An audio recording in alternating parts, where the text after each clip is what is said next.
and playing another Pet Me No Mind video or live stream, whatever. My name is Wood. Do me a favor, consider becoming a subscriber to the channel if you like the way that any of the information is being presented or broken down, discussed. Uh, share the link, share the content, leave a comment, let me know what your thoughts are. I am asking a question on this particular video, and any interaction would be appreciated. 3,000%. Hopefully, for my entertainment people out there, and I'll go back later on and talk about the latest episode of Your Honor. But hopefully you had a chance to check out the Ma Rainey's Black Bottom on Netflix, starring Viola Davis and Chadwick Boseman. Hopefully you had some time, with the missus, or just for your entertainment needs, you check that out. Reggie the low key. What is that? Goat? The Taurus out there moving and shaking. Hey man. Well, anyway, hopefully you checked out like I said, hopefully you checked out that Ma Rainey's Black Bottom. The last we'll see of Chadwick Boseman on screen, and I just think very interesting. I'm really not a big fan of movies that take place in either one day or in one setting. But the way they put this together was pretty interesting. And I think it's also kind of, it might be in a similar fashion to the movie that's coming out, Regina King directed with Malcolm X, Muhammad Ali, and one other person who met in Miami. It's something, they meet at a hotel in Miami. That's what the whole movie is about. So it might kind of be in the same thing. But phenomenal performances by everybody involved. And I just think, it's a no-brainer that if you have a black actor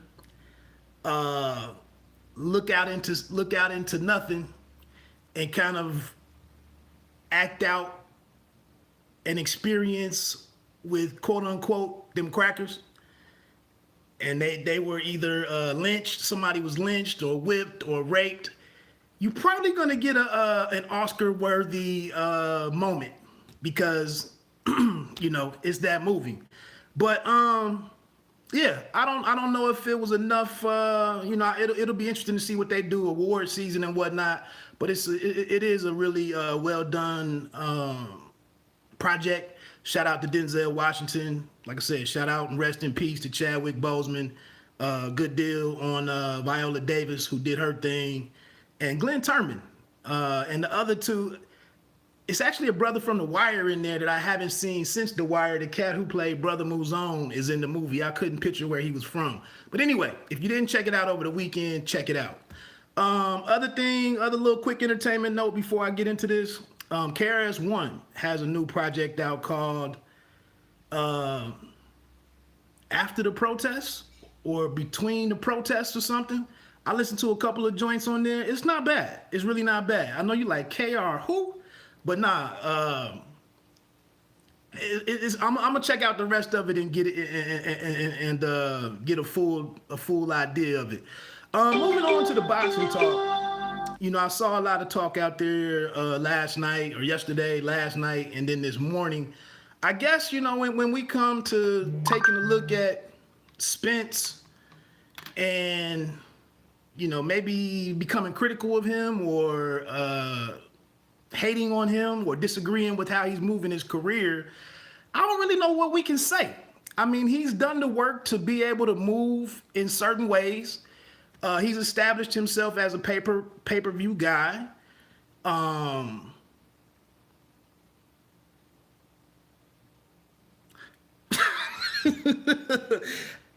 vaguely recall that. Yeah, I vaguely recall that on KRS-One. That's the whole, was it pedophilia or straight some homosexual stuff or something? I vaguely recall that, but with Spence, okay, yeah. Damn, can't go it anyway. With Spence, honestly, I don't know how you can really hate on him. His business is going really well. Uh, the thing is, if you go back to Harlem Nights, I thought it was kind of interesting what he had to say Saturday while he was at the Canelo card. But if you go back to Harlem Nights, when Bugsy Calhoun sent Detective Cantone over to talk to Quick and Sugar, didn't he give them like 85? I mean, didn't he give them like 15% of their business that was already booming? And they came in there with the proposition and said, we're going to give you 15% from your 100%. That's the deal. And Danny Aiella was like, I wanted more. I thought 15 was too much. I would have gave you 10% or something. That's how Spence is at this point with Crawford. I know you as a fan, you might want to see the fight. You might think that undisputed at any particular division is how could you disregard that? That's what we watched this for. How could you do that to us? But I guess my question is this. And this is my opinion. I don't think Spence Crawford is. I don't think I'm not so sure that's a $20 or $25 million payday for Spence. I really don't. I think he's struggling to be a $15 million payday for Spence, all settled. So my second question, what I'm dying to know about boxing is, when the hell does anybody send an offer to anybody? And in particular, I mean, does the PBC, do they send offers to anybody? I mean, you're the side sitting here with the guy that's unified, that's the unified champion, and you have to make these pay-per-view caliber events for him. There's never going to be a moment when they send an offer over to the top rank and Crawford and them. That doesn't happen. I don't know. And then for Crawford and his side, Bob said that he was out of it. My son-in-law is gonna take over the Crawford business. I'm done with it. When do they send anything over to look at? When is there any real discussion? I don't know. So a brother 503 Lion, who does his thing every day, I think 5:00 Eastern time and whatnot, with his panel, he asked me yesterday, do I think that that Spence is ducking? I don't know. I mean, it's a money thing. If you can go out here and fight Canelo, Auntie Jack, what's going on up in the D? Happy holidays to you. And she messed me all up. Damn, Jack. But yeah, I think if you go and you scout out Canelo, your business is going well. You have the relationship with Jerry and Jerry's world. You know that Canelo was already doing good business in Texas. You know that the state economy is right. A lot of people doing pretty well in the state of Texas. That big time feel surrounds that fight. Obviously, if it's Canelo, is going to do his thing. Canelo could be a free agent, easier to negotiate with. I don't see what the problem is, and I'm not even trying to play devil's advocate, but I'm just saying this is how they move. So, and that's a hell of a challenge for him. It's not like he's trying to go fight somebody that's It's not like him looking at bringing up another lightweight or, another situation with Mikey Garcia. This is trying to fight the guy who is, if you read a Ring Magazine article, they're going to tell you, I would agree with that, Latours. I would agree with that. But again, do you think, love trying to hide from the Rona. I think you meant trying to say the Rona. I hear you. That's why I'm stuck in here now. Latours, though, is Bud Crawford is that a $15 million fight? Is that a $15 million payday for Spence? I don't really think it is. So I just don't see any I don't see any motivation or any incentive on that side to really work with them to make that happen when it's bigger things to go do. That's just that to me, that's just the basics of it. Now, last thing I'm gonna say, and I'm gonna get ready to get off here. The crazy thing about it is, if you listen to the entire interview, he contradicted himself all in the same sentence. He said that he wanted to go on and get the Canelo fight, laid out how they could do that, how it could be as big as they both wanted to be, and kind of downplayed the Crawford situation. It was 2 or 3 sentences. Downplayed that situation, threw out there, 60-40, and it's only getting worse. Could be 70-30 by the end of it. And then before he got off of there, he said he wanted to become undisputed at 147. So it's something that he wants to do. Just like Crawford says Spence needs him, or Spence, really hasn't blah, blah, blah, and he needs to come see me. And that fight is not all that big of a deal to him.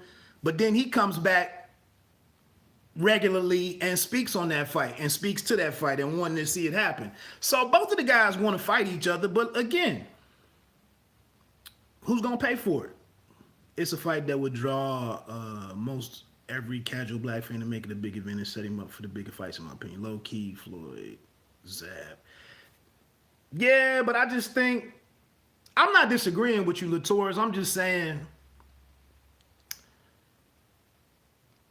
at the end of the day, I think it is what it is. They're on different sides of this street that they've been talking about for the last year and some change. And like I said, again, if no one sends a deal, if no one sends an offer, then we can hope and we can give our opinions, and we can want and want and want, but who's going to pay for this? Who's going to send an offer to who and talk this thing through? I don't see it happening. On one hand, Spence says that how can that man, when he climbs those steps, gets in that ring, he's putting his life on the line.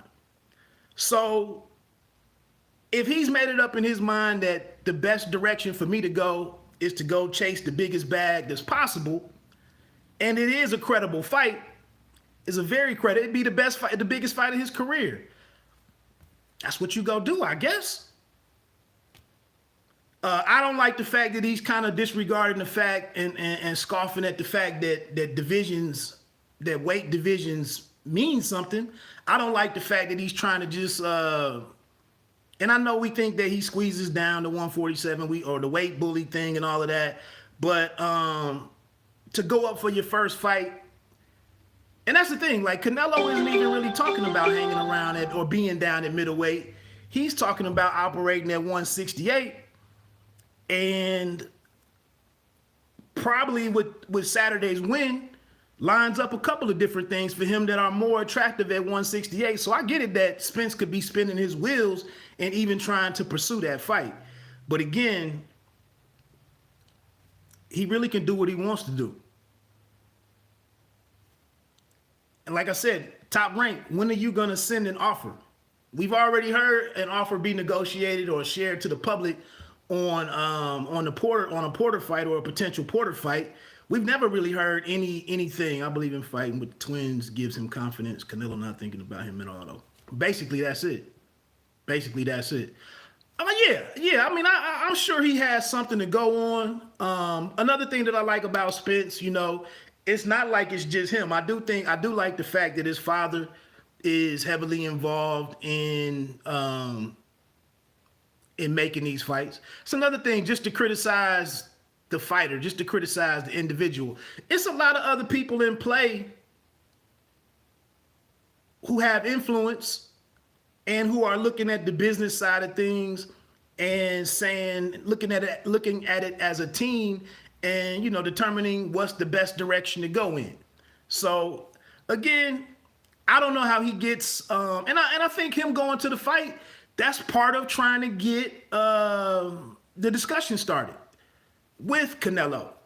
Again, I don't think he has a chance in really pulling it off, but I can't knock the man for trying. I don't think it's bad business for trying. Same way I don't think it was bad business for Bud to show up and be ignored a couple of weeks ago when he went to the fight at Jerry's World. I think it was a bad move. So again, like I said, with this particular topic, I don't have the answers. I don't think the fight is as lucrative. Crawford and Spence is as lucrative as many would say.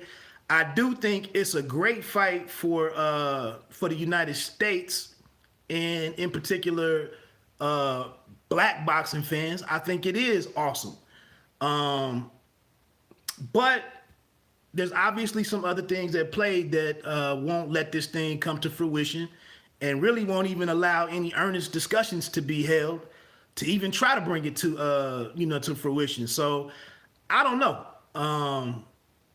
I thought it was telling, for Crawford to come out and say that he was, I told y'all it wasn't me, because of the statements that Spence made. Again, when are your people gonna send some paperwork over there? So you do play a part in it. And to sit here with this whole 60-40 thing, at a point, if this not a if I'm questioning whether or not this is a $15 million and above fight for Spence with Spence Crawford, like, is anything approaching $6 million and above for Crawford versus anybody else? So at some point in time, he has to look in the mirror too and see what he wants to get done and how flexible he is. Anyway, I didn't have a whole lot today. I just saw some of the different discussions out there. I know this is causing fans, a lot of heartburn.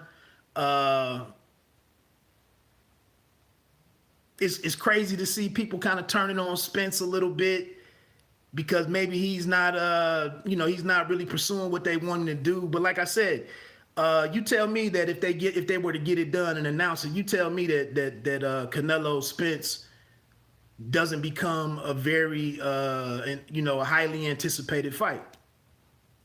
So I think it works.